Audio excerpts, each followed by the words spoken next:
Hello and welcome. I am a hotel AI expert with extensive experience in modern hospitality operations and performance support. I'm so pleased to welcome all of you, the students of Europe Hotel School, to your online learning journey. We're really looking forward to supporting your professional growth in this amazing industry. So, what is this all about, really? Well, at its heart, it's a fundamental shift in how we think. It's the idea that revenue isn't something you chase directly. Instead, think of it as the natural result of consistently and authentically creating value for your guests. When every single department is aligned on this, from marketing all the way to the front desk, sales just become a natural extension of great service. And this really brings us to a core choice that every hotel has to face. Are you focused on the transaction, just selling a room for the night?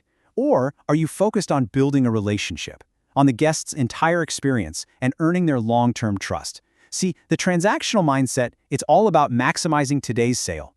But the relational mindset, that's about investing in a guest for life. Okay, so this all sounds great, right?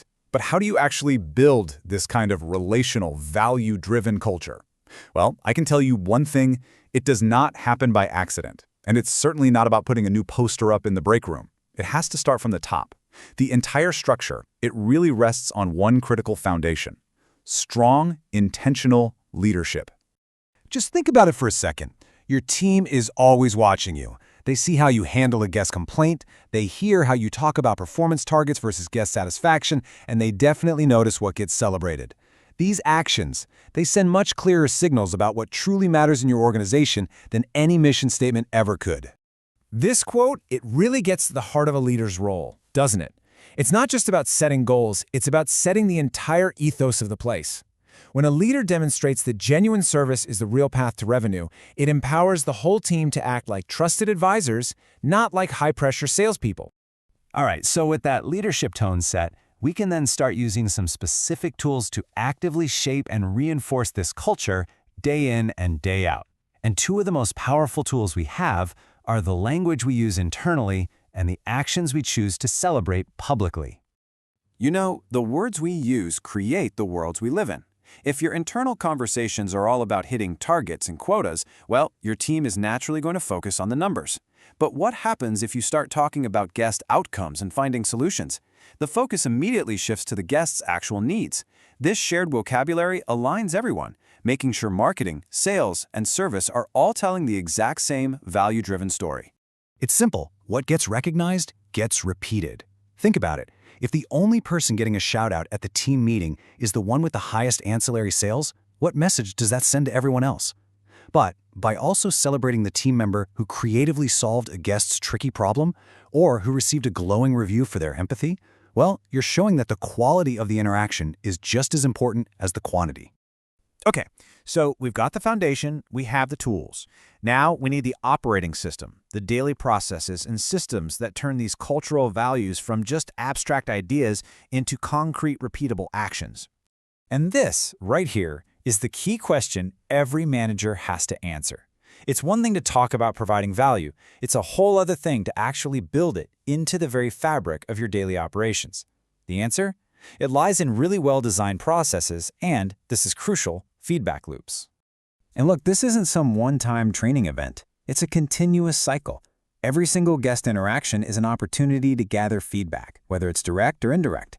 That information then fuels your team huddles, where you can reflect what worked, what didn't. From there, you refine the process, you implement the change, and you make sure the team is trained. And then, the cycle begins all over again. It's how you get better every single day. Your workflow has to support your culture. It just has to. If your check-in process is timed to the second, you're sending a pretty clear signal that speed matters more than connection. The goal should be to design processes that actually create space for personalization, prompting your team to ask thoughtful questions so they can uncover real needs and create real value, not just process another transaction. Okay, so we've laid the foundation, we've used the right tools, and we've built the operating system. Let's talk about the ultimate payoff. Why does all of this hard work actually matter? Well, because in the long run, it builds something far more powerful than just short-term profit. It builds true organizational resilience and truly sustainable growth. Think about it. When the market fluctuates or a crisis hits, those transactional businesses, they often struggle. But a value-driven hotel? It has a bedrock of guest loyalty to stand on. Your guests stick with you because they trust you. Your employees are more motivated because they actually believe in the mission. Your entire reputation becomes a powerful competitive advantage that can weather pretty much any storm. At the end of the day, it all comes down to this simple, powerful truth. Sustainable growth in the hospitality industry isn't about having the cleverest sales tactics. It's a direct reflection of the trust you have earned from your guests and from your team. So I'll leave you with this question to carry with you. As you move forward into your careers, don't just think about what you want to achieve. Think about how you're going to achieve it. What is that very first step, that first signal you will send to your team that begins to build a culture where value creation is truly at the heart of everything you do? What will that be for you?